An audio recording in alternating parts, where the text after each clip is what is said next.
I've been thinking about all these narratives that they've been putting out in the public, and the press conferences and the docu-series, and the overkill of that the docu-series has been doing, and basically just all the little narratives that certain platforms and the news outlets are putting in the, and even articles, a lot of articles that are on social media or whether in the paper itself, they're putting out a lot of narratives to feed to the public, and they're trying to, it's almost like they're trying to make the world believe, or the country believe, or world, whatever you want to say. They're trying to make the world believe that R. Kelly is the worst human being on the planet. And I wonder why they would do that. You know what I'm saying? Because if you think about reasonable doubt, right? Reasonable doubt, is proof beyond a reasonable doubt. Therefore, is proof of such a convincing character that one would be willing to rely and act upon it without hesitation in the most important of one's own affairs. However, it does not mean an absolute certainty. The standard that must be met by the prosecution's evidence in a criminal prosecution is that no other logical explanation can be derived from the facts except that the defendant committed the crime, thereby overcoming the presumption that a person is innocent unless and until proven guilty. So, like, when I hear that, right, it's like how much reasonable doubt has already been just on social media alone. I mean, it's been so much reasonable doubt put out there. It's kind of like they really, this should be a piece of cake. You know what I'm saying, for the defense, because it's so much reasonable doubt. It's like there's when you got people, certain accusers, that you can pull up three different interviews, and you can pull up them saying three different things on each interview. That's reasonable doubt. When you hear one of the alleged accusers, alleged victims, whatever you want to call them, on the docu series admitting that they had a fake ID, okay, that they had a fake ID, and that they pursued him. They skipped school. They skipped school to go to his trial, a trial that he was on, that he was in trial for child pornography. So they skipped school. They had a fake ID. You understand what I'm saying? I don't understand how much reasonable doubt can you know what I'm saying, do you need? I mean, how much reasonable doubt do you need? Because it seems like it's so much reasonable doubt going on here that it's crazy. You got people, they've been saying that the man was holding people hostage, right? But his house got broken into. His house got broken into, and there was nobody held against their will. There was nothing. There was nobody chained up. There was no, I mean, it's just crazy, all the reasonable doubt. It's almost like they are, and then when you factor in Michael Avenatti, right, who is now a convicted criminal for extortion, for fraud, I mean, for all types of serious federal crimes. He is a convicted criminal now. When you think about all the dirty little tactics that he tried to do in the media with these press conferences, I mean, he even went as far as holding a fake press conference. Everybody remember that? When he did the fake press conference and wasn't even nobody there?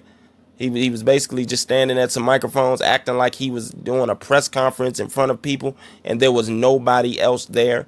He's done things like that. He's posted stuff on his social media accounts with people with a back with a mole on it. I mean, it's so much reasonable doubt with him alone. You know what I'm saying? It's almost like, I personally think anything that he has to do with these cases, any evidence that he has brought to these cases, it should be immediately thrown out, because like I said before, the courts have to question the integrity of it. It has to be questioned. When you talk about a man with no, a criminal, how much integrity do we expect a convicted criminal to possess? That's the question that I want to know. It's like, it's so much reasonable doubt in this case. It's like, it's terrible, man. And it's like they just keep trying to push these narratives, to try to make people overlook the obvious red flags and overlook the obvious reasonable doubt and overlook all the lies and all the, you know what I'm saying, deception that has been, thrown against R. Kelly. And it's kind of like, I refuse to let them get away with it. You know what I'm saying? As long as I can speak, I'm going to continue to call it how I see it. And if I see some reasonable doubt, I'm going to call it. I think that personally, this should be a cakewalk, man. It should be a piece of cake. Because I know for a fact that if you're looking at those records in them indictments, and you see things like McDavid paid his own an employee of his own, you know what I'm saying, but he used RSK Enterprises to pay one of his own employees. That sounds like allegedly that Mr. McDavid was using R. Kelly's earnings to pay off his own business obligations. I mean, that is just clear. It's obvious that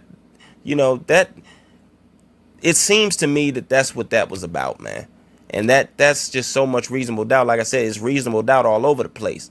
You know what I mean? It's actually like overwhelming. They always say it's overwhelming preponderance of evidence. It's overwhelming. No, it's an overwhelming reasonable doubt in this situation.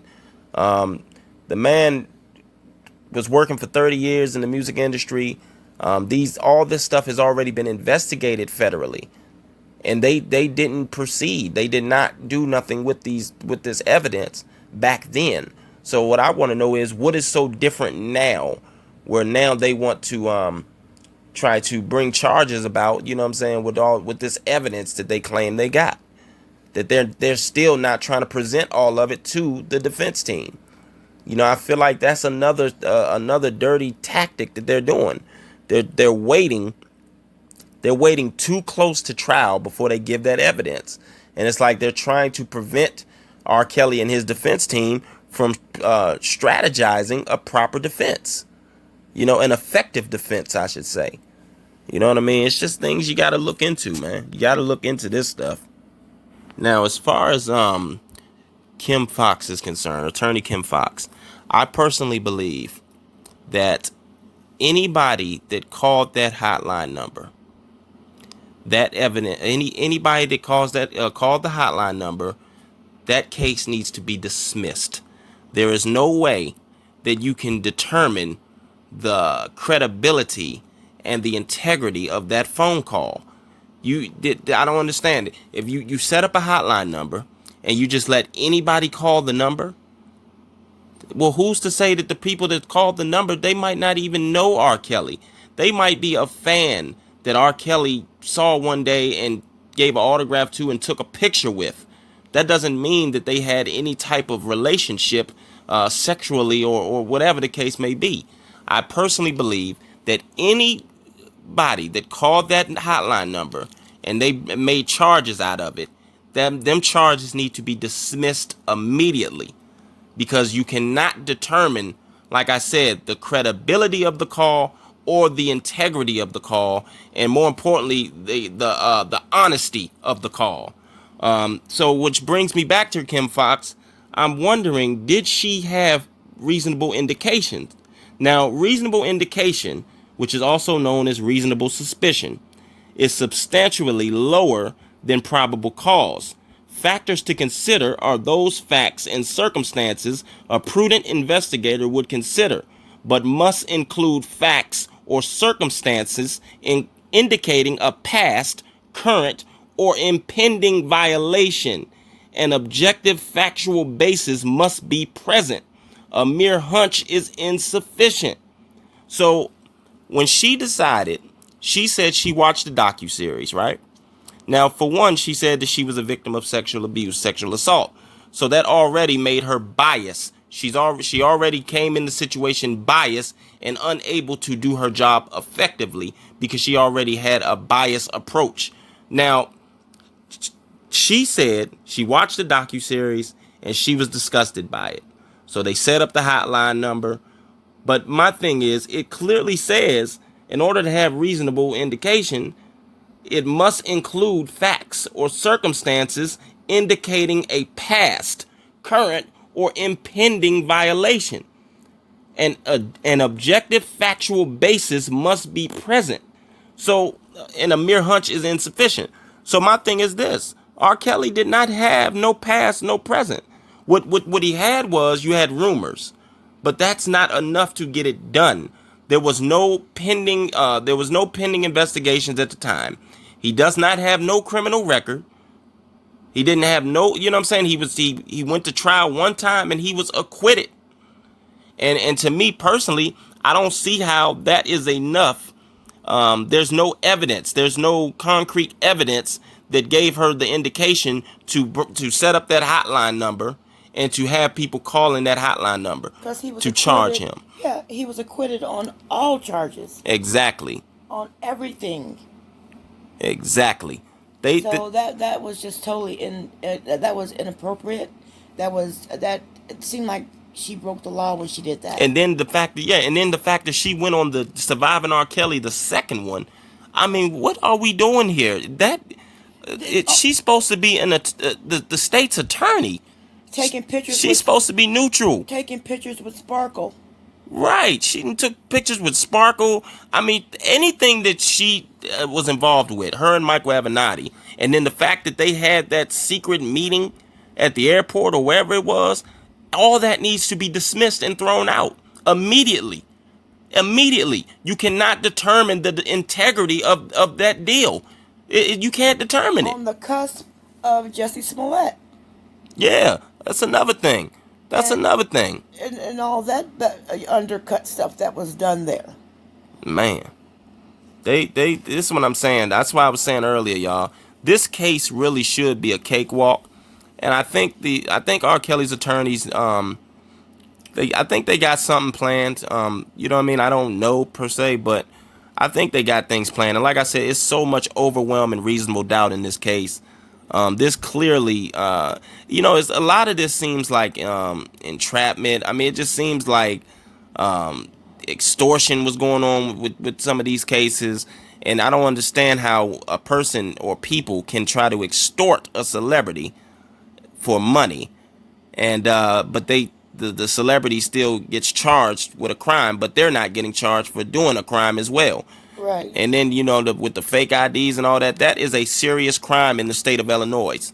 That is a class 4 felony in the state of Illinois. You can receive jail time and a fine of $25,000 for that.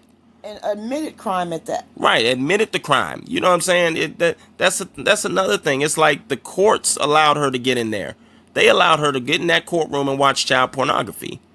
So really, it's like, come on, man. There is so much reasonable doubt and so many red flags in this case, and this has been a setup from day one. Like I said, it seemed like once 2017 hit, magically, like I said before, the year when he could put in the notice to the label. But I want to talk about a tip that was sent my way. You know who you are, appreciate it. The non-S factum, okay? It's Latin for it is not my deed.